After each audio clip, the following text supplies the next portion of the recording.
کیا کیا قرضہ معاف کرنا سنت ہے؟ قرآن مجید نے حکم دیا ہے کہ اگر کوئی شخص جس نے تم سے قرضہ لیا، بہت دفعہ یہ ہوتا ہے کہ جس نے قرضہ لیا ہو، اب تو نہیں ہوتا لیکن پہلے زمانے میں ہوا کرتا تھا، اب بھی لاکھوں میں کوئی ایک آدھ ہوتے ہوں گے ایسے، تو اس میں یہ ہوتا ہے کہ قرضہ لیا ہو تو وہ اس کی نیت ہوتی ہے میں دے دوں گا، اس کے پاس اس کو امید ہوتی ہے 1-2 مہینے بعد مجھے پیسے مل جائیں گے، لیکن کوئی قدرتی حادثہ ہو گیا، بیچارہ غریب ہو گیا، تو پھر قرآن نے اس کے بارے میں ترغیب دی ہے، وَإِن كَانَ ذُو عُسْرَةٍ فَنَظِرَةٌ إِلَىٰ مَيْسَرَةٍ، بھائی سامنے والے کی پوزیشن دیکھو،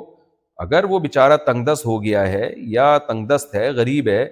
لیتے ہوئے تو اس کی نیت یہی تھی کہ میں دے دوں گا، حادثے ہو جاتے ہیں دنیا میں، ہر ایک کے ساتھ حوادث ہوتے ہیں، تو اب کوئی وبال آ گیا ہے، کوئی مسئلہ ہو گیا تو اس کو مہلت دو۔ نبی صلی اللہ علیہ وسلم نے ایک صحابی کے بارے میں، ایک شخص کے بارے میں اس کے جنتی ہونے کی بشارت دی، اور اس بیس پہ بشارت دی کہ وہ تنگ دست کو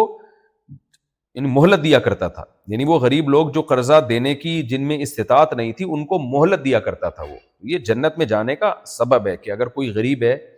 قرضہ ادا کرنا اس کے لیے مشکل ہو رہا ہے تو آپ اس کو مہلت دیں۔ لیکن یہ پہلے زمانے کے غریبوں کی بات تھی، نیک لوگ تھے، قرضہ لیتے تھے دینے کی نیت سے، اور ان کو پتہ ہوتا تھا کہ ہم اتنا ہے کہ کل کچھ کہیں سے ارینج کر کے دے دیں گے۔ آج کل جو مارکیٹ میں غریب چل رہا ہے، جو